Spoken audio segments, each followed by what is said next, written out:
देखिए, अच्छा ठीक। ये विद्यार्थियों, आपका कक्षा 12 से 9 से 12 तक के हिंदी का कार्यक्रम है।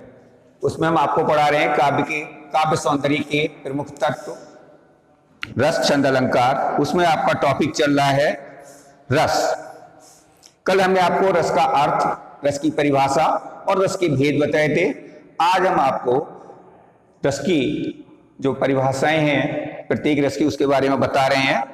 पहला है आपका श्रृंगार रस। श्रृंगार रस की परिभाषा: विभाव, अनुभाव और संचारी भाव के संयोग से जब रति नामक स्थायी भाव पूर्णता में परिणत होता है तब श्रृंगार रस की निष्पत्ति होती है। उदाहरण: कौन हो तुम बसंत के दूत, बृहस्पति जड़ में अति सुकुमार, घन तिमिर में चपला की रेख, तपन में शीतल मंद ब्यार। इसमें श्रद्धा और मनु का प्रसंग है। श्रद्धा मनु को देखती है और मनु श्रद्धा के पहल की आवाज सुनते हैं, उस समय का वर्णन किया गया है। तो श्रद्धा जो है वो है आपका विभाव, मनु अनुभाव है। और मनु के हृदय में उठने वाली चपलता, चंचलता, उसकी पता लगाओ, ये उसका विभाव है। और उसे देख करके मनु के मन में जो भाव उत्पन्न हुआ, रति, वो इसका स्थायी भाव है। अतः यहां पर संयोग श्रृंगार है। दूसरा इसका एक भेद है वियोग श्रृंगार। वियोग श्रृंगार में नायक और नायिका अलग अलग होते हैं, एक दूसरे के विरह की वेदना का अनुभव करते हैं।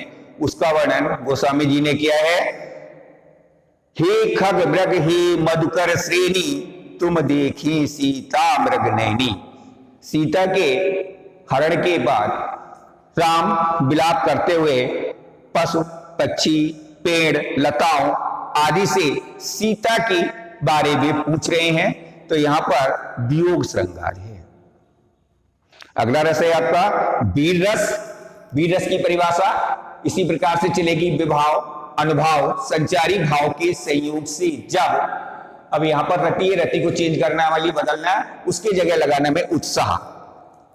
इस उत्साह नामक स्थायी भाव पूर्णता में परिणत होता है तब, अब यहां श्रृंगार रस है, इसको हटा देंगे, इसकी जगह हो जाएगा वीर रस की निष्पत्ति होती है। उदाहरण: साजी चतुरंग संग सैन में उमंग धर, सरज शिवाजी जंग जीता न चलत है, भूषण बनत नद बियद नगरन के नदन में नद मद। जैसे साजी चतुरंग संग सैन में उमंग धर, सरज शिवाजी जंग जीता न चलत है, भूषण बनत नद बियद नगरन के नदी नद मद गे बरन के रलत है। यहां पर सेना को सजा करके, चतुरंगड़ी सेना को सजा करके शिवाजी युद्ध के क्षेत्र में जा रहे हैं, उसका वर्णन है। शिवाजी के मन में सेना का सजना, यहां पर विभाव है, युद्ध की जीत का अनुभव होना। यहां पर इसमें युद्ध की जीत का अनुभव होना अनुभाव है। और युद्ध क्षेत्र में नगाड़ों का बजना, हाथियों के घंटों की ध्वनि का होना, ये संचारी भाव हैं। और इनके संयोग से उनके अंदर उत्साह उत्पन्न होता है, उत्साह पैदा हो रहा है।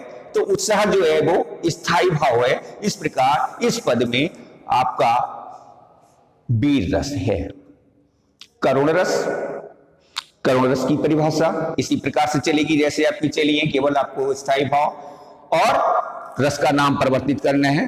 परिभाषा करुण की लिखेंगे: विभाव, अनुभाव और संचारी भाव के संयोग से जब शोक नामक स्थायी भाव पूर्णता में परिणत होता है तो वहां पर करुण रस होता है या करुण रस की निष्पत्ति होती है। इसका उदाहरण है: क्यों छलक रहा दुख मेरा उषा के मृदु पलकों पर।